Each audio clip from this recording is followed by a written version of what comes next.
On behalf of the Minister of Energy and Mineral Resources, His Excellency Arifin Tasrif, it is indeed a great honor and pleasure for me to attend the second Indo-Pacific LNG Summit 2020 this morning together with decision makers and stakeholders in LNG industry from all around the world. It is with deep regret that Minister Arifin could not attend this LNG forum today due to his previous engagement in Jakarta. However, Mr. Arifin sent his best regard and wish to the successful to our event today. Bapak Ibu sekalian, sedikit selingan nih. Ini kalau kita lihat Bu Wiratmi, Pak Dwi, Pak Widi, ini yang hadir nih muka-muka lama. Saya lihat di situ ada Bu Yeni ya. Saya lihat ada Direktur Pertagas. Saya lihat dari PLN ada. Saya lihat Pak Arif SKK. Pak Sampi ini pemain lama Bu ya. Kalau LNG. Jadi sebenarnya hari ini seluruh stakeholders ya, in charge for the LNG berkumpul hari ini. Ini pesan dari Pak Menteri, tolong dengan menggunakan forum 2 hari ini jangan pulang ya. Jadi hari ini selesaikan sesi pertama, lanjut besok, terus ada hasil-hasil yang konkret ya, hasil-hasil konkret yang didiskusikan hari ini. Baik Bapak Ibu sekalian, saya lanjutkan. Distinguished guests, ladies and gentlemen, as stipulated in the Government Regulation Number 79, year 2014, concerning national energy policy, Indonesia 5 main priorities in energy development are: first, maximizing renewable energy utilization; secondly, minimizing oil utilization; optimizing natural gas and new energy utilization; utilizing coal as reliable national energy supply; and also utilization nuclear as the last option. In optimizing natural gas utilization, you can see from the slides, it is targeted that gas will take 22% of its share in our energy mix by year 2025 and 24% by year 2050. Gas become the future of green energy together with renewable energy.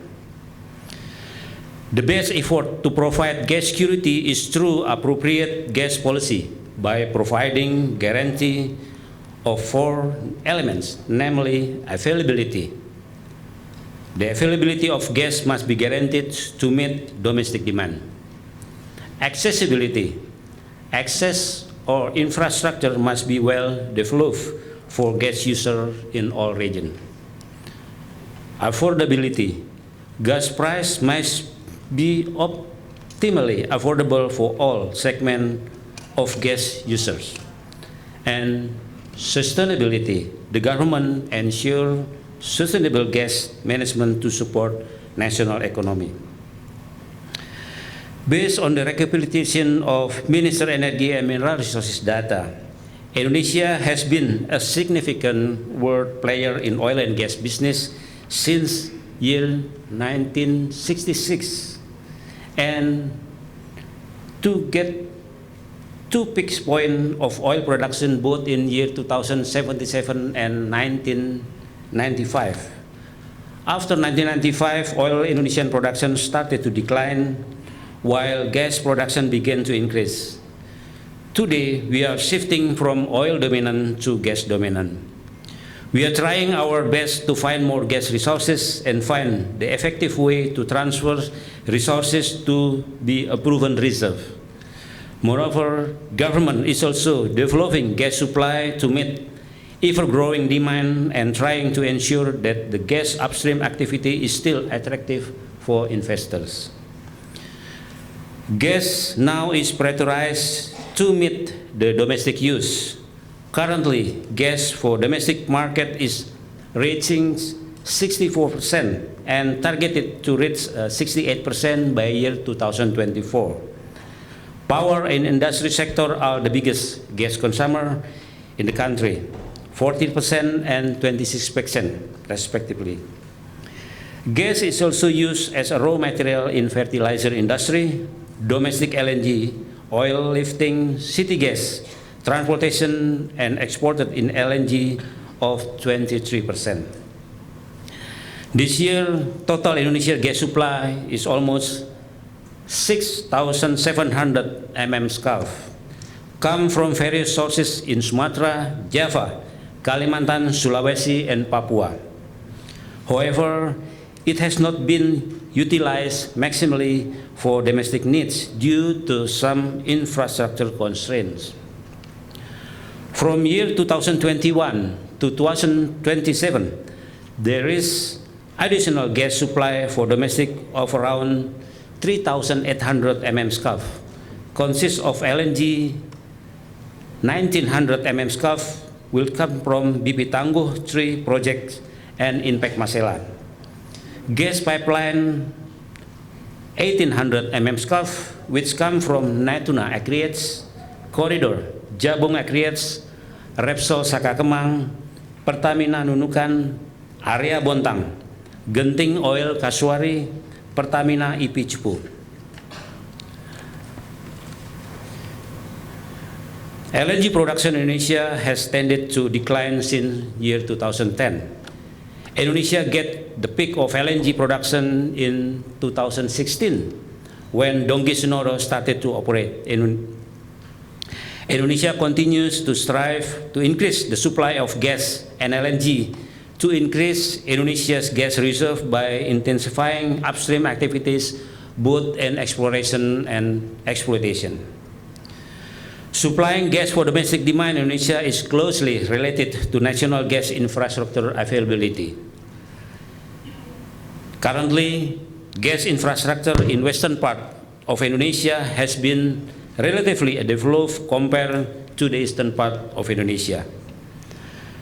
To spread the national gas utilization evenly, the government will issue Master Plan for National Gas Transmission and Distribution Network 2019-2028, which focus on the infrastructure development in eastern part of Indonesia.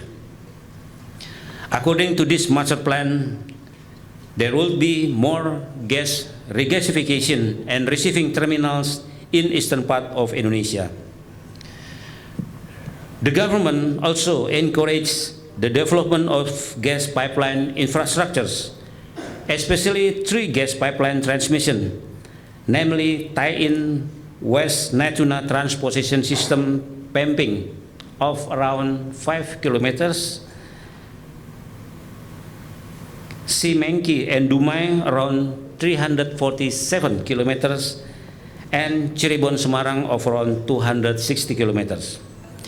These gas pipeline transmission are dedicated to meet domestic demand, among others for industry as well as for power plant. To support the growth of domestic consumption, we are actively develop more LNG facilities such as FSRU, mini regas LNG, and LNG refinery. We are inviting more investors to take part and invest in developing LNG facilities in Indonesia. At present, Indonesia has 3 LNG plants. First, Badak LNG plant, which produce around 22.4 MPTA. Tangguh LNG plant consists of 2 LNG trains, produce of 7.6 MPTA, and Donggi Senoro LNG plant produce of 2.1 MPTA. Another 2 LNG project that will be built and progressing is Abadi LNG project that will have a capacity 9.5 MPTA, and it is expected operating to start production by year 2027. And the small LNG, Simenggaris LNG plant of 600 ton per day LNG. Ladies and gentlemen, in order to optimize domestic gas utilization, achieving energy mix target, reducing heavy fuel oil import, and reduce high-speed diesel consumption, the government has issued ministerial decree regarding assignment to Pertamina on LNG supply and LNG infrastructure development, and assignment to PT PLN on the conversion of diesel to natural gas for the power plant. Total power plant capacity that will be shifted from diesel to natural gas is almost 1,700 megawatt in 52 locations throughout Indonesia. Besides that, we have a program to convert almost 500 megawatt of marine vessel power plant in 4 locations. Distinguished guests, ladies and gentlemen, to boost the role of gas in driving force for economic growth, Indonesia needs aggressive infrastructure development, particularly to support the LNG utilization for power generation and eastern part of Indonesia. Finally, to conclude, I wish you all a fruitful discussion and look forward to hearing new ideas to accelerate the development of Indonesia's gas industry. And by saying Bismillahirrahmanirrahim, I officially open this event. Thank you. Wassalamualaikum warahmatullahi wabarakatuh. Please stay with us on stage. May we invite all VIPs in the front row to step up to the stage as the striking of the commemorative gong will be accompanied by all our VIPs. Please, VIPs, we request that you step up to the stage. Thank you. Silakan, Pak.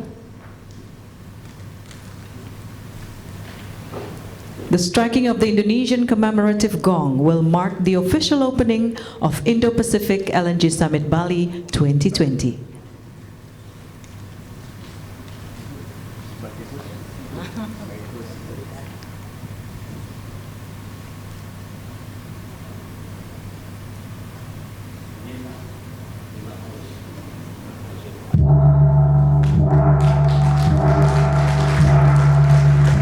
Congratulations for the official opening of the second Indo-Pacific LNG Summit Bali 2020, embracing the theme, Shaping the Future.